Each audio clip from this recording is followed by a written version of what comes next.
कल्पना कीजिए कि आप एक साधारण छात्र हैं। आपके जीवन में कोई अपराध नहीं, कोई हिंसा नहीं। आप सिर्फ कुछ पैसे कमाने के लिए एक मनोवैज्ञानिक प्रयोग में हिस्सा लेने का निर्णय लेते हैं। लेकिन अगले ही कुछ दिनों में आप ऐसा व्यवहार करने लगते हैं जो आपकी आत्मा, सोच और नैतिकता को झकझोर देता है। ऐसा ही कुछ हुआ था 1971 में अमेरिका की स्टैनफोर्ड यूनिवर्सिटी में, जहां एक प्रयोग किया गया था जिसे अब विश्व के सबसे चौंकाने वाले और विवादास्पद मनोवैज्ञानिक प्रयोगों में गिना जाता है। इस प्रयोग ने यह सिद्ध किया कि कैसे परिस्थितियां, भूमिकाएं और सत्ता का प्रभाव इंसान के मस्तिष्क पर पड़ता है और वह स्वयं को भी भूल सकता है। प्रयोग की पृष्ठभूमि। यह प्रयोग डॉसर फिलिप जिम्बार्डो नामक प्रसिद्ध मनोवैज्ञानिक द्वारा तैयार किया गया था। जिम्बार्डो का मुख्य सवाल यह था, क्या लोग स्वभाव से ही बुरे होते हैं या हालात और भूमिका उन्हें बुरा बना देती है? इस सवाल का जवाब जानने के लिए उन्होंने एक ऐसा प्रयोग करने की योजना बनाई जिसमें स्वस्थ, सामान्य, पढ़े लिखे छात्रों को जेल की भूमिकाओं में डालकर देखा जाए कि उनका व्यवहार कैसे बदलता है। प्रयोग की रूपरेखा।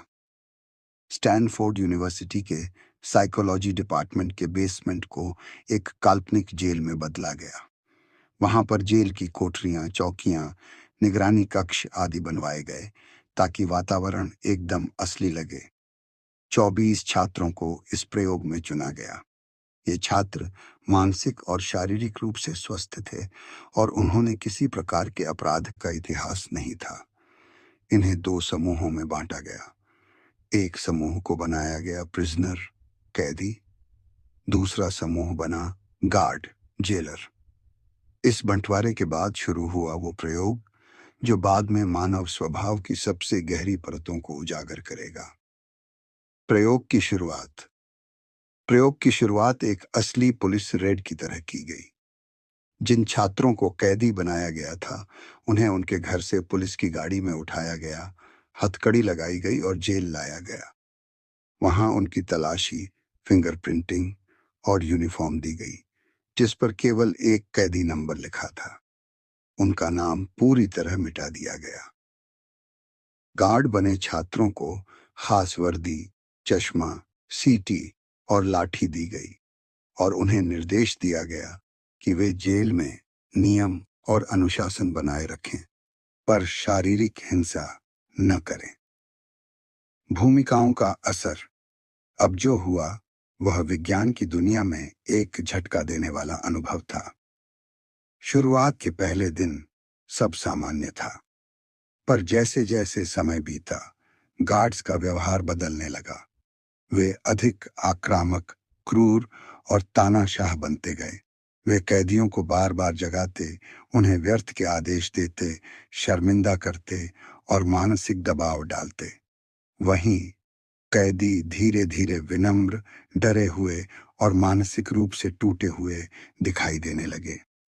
कुछ ने बगावत की कोशिश की, पर उन्हें सजा दी गई, जैसे उन्हें नग्न खड़ा करना, जमीन पर लेटाना या टॉयलेट इस्तेमाल से रोकना।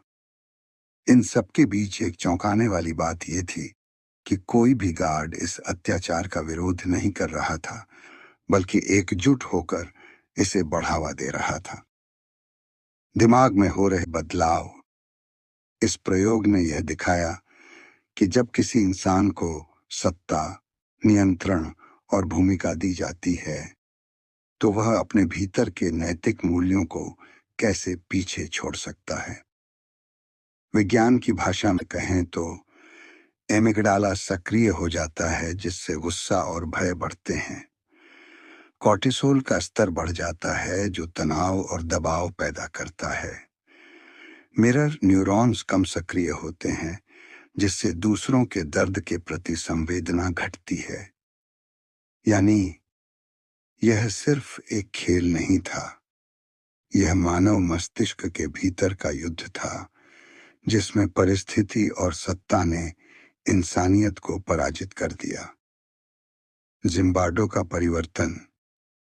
सबसे चौंकाने वाली बात यह थी कि खुद डॉ जिम्बार्डो, जो इस प्रयोग के निदेशक थे, वे भी धीरे धीरे जेल अधीक्षक की भूमिका में इस कदर डूब गए कि उन्हें यह एहसास ही नहीं रहा कि ये सिर्फ एक प्रयोग है।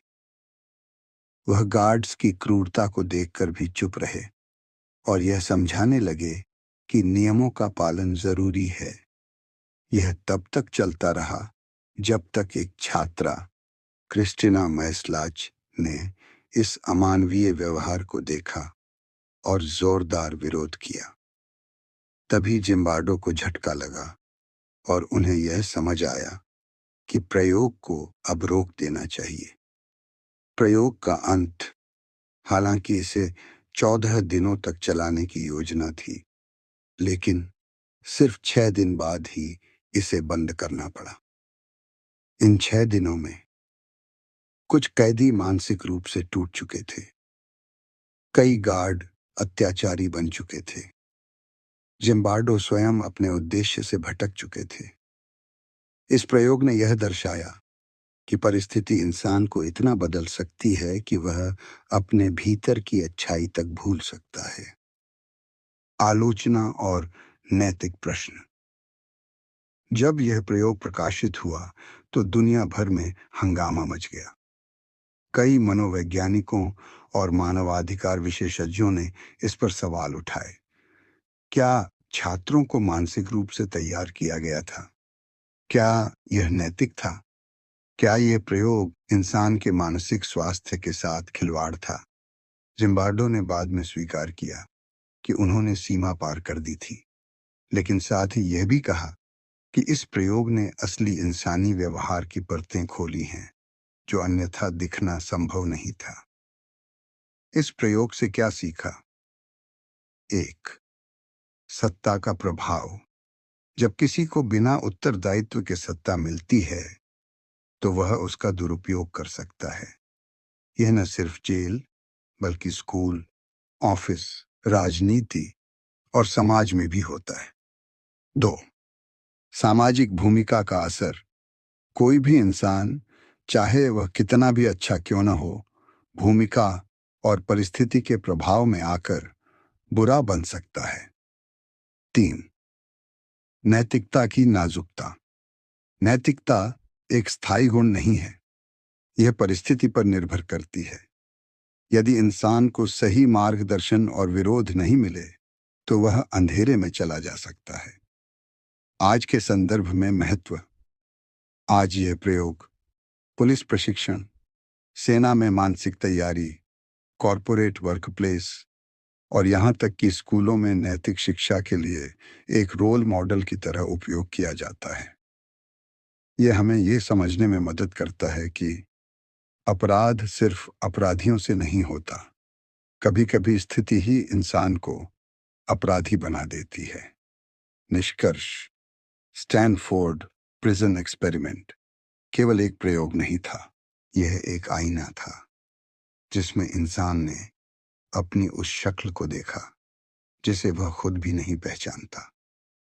यह हमें सिखाता है कि इंसान का मस्तिष्क बेहद संवेदनशील है।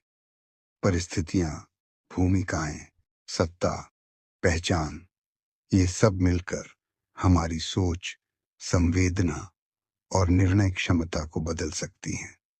हमें यह समझना जरूरी है कि हर परिस्थिति में इंसानियत, करुणा और नैतिकता को बनाए रखना कितना जरूरी है।